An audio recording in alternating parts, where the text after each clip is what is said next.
Hello friends, tasty cooking with Panna में आप सभी का स्वागत है। तो अभी ना बाज़ार में बहुत तरीके की भाजियाँ मिलने लगी है, एकदम फ्रेश और ताज़ी। तो आज हम बनाएंगे एकदम ताज़ा हरी मेथी के पराठे। तो एकदम सॉफ्ट पराठे बन करके तैयार हो गए और इन पराठों को बना के ना आप 2 दिन स्टोर करके भी खा सकते हैं। तो चले फिर हरी ताज़ा मेथी के पराठे बनाना शुरू करते हैं।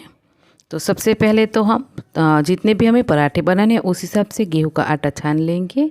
तो मैंने यहाँ पे 2 से ढाई कप जितना आटा छान करके तैयार कर लिया है। अब हम क्या करेंगे कि आटे में ही सारे मसाले पहले कर देंगे।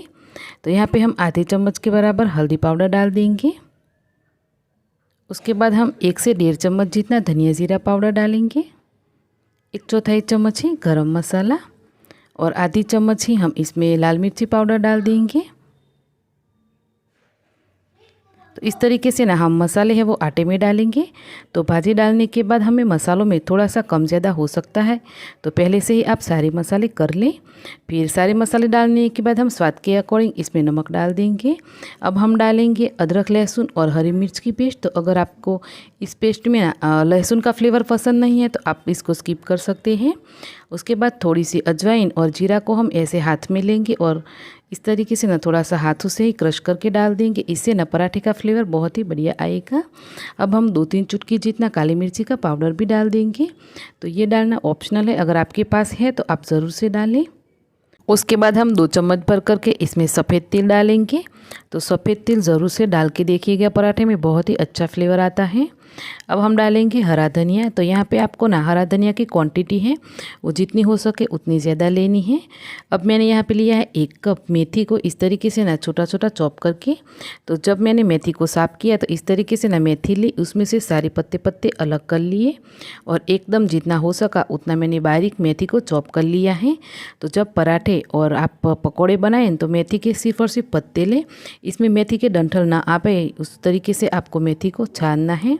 तो यहाँ पे हम मेथी को ना अच्छे से धोएंगे पानी से। तो चलिए फिर हम अच्छे से पानी से ना मेथी को धो लेते हैं। उसके बाद हमने जिस मसालों को तैयार करके रखा है उसमें हम मेथी को डाल देंगे। तो इस तरीके से आप भी मेथी को एकदम पत्ते पत्ते लेके बनाओगे ना, तो जब आप पराठों को बेलोगे तो पराठे हैं वो बिल्कुल भी फटेंगे नहीं और आपके जो पराठे बनेंगे वो एकदम सॉफ्ट और एकदम स्मूथ बनेंगे।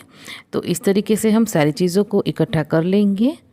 तो चलिए फिर यहाँ पे हमारी सारी चीज़ें हैं वो बन करके तैयार हो गई है। उसके बाद ना हम मोइन के हिसाब से इसमें 2 बड़े चम्मच भर करके लास्ट में तेल ऐड कर देंगे। अब सारी चीज़ों को पहले एक बार ऐसे मिक्स कर ले, फिर उसके बाद थोड़ा थोड़ा करके पानी डाल के आटा गूँथेंगे। तो जब मेथी के पराठे बनाने के लिए आटा गूँथो तो आटा है ना वो आपको जैसे रोटियों के लिए गूँथते हैं बस ऐसे ही गूँथ करके तैयार करना है। आपको ना आटा है वो हार्ड नहीं गूँथना है, अगर आप हार्ड आटा गूँथोगे तो फिर पराठे हैं वो फटेंगे।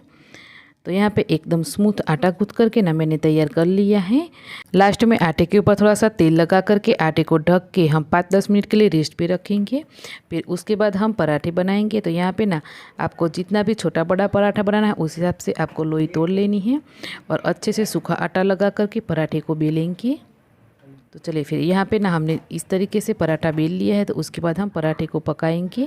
तो ये मैंने पराठे हैं वो बच्चों को नाश्ते में देने के लिए बनाए थे। तो मैंने इस तरीके से थोड़े से मीडियम ही बनाए हैं, न ज़्यादा पतले न ज़्यादा मोटे मोटे, ऐसे बना करके ये तैयार किए हैं। ये देखिए, तो ऐसे ही हम सारे पराठे बना करके तैयार करेंगे।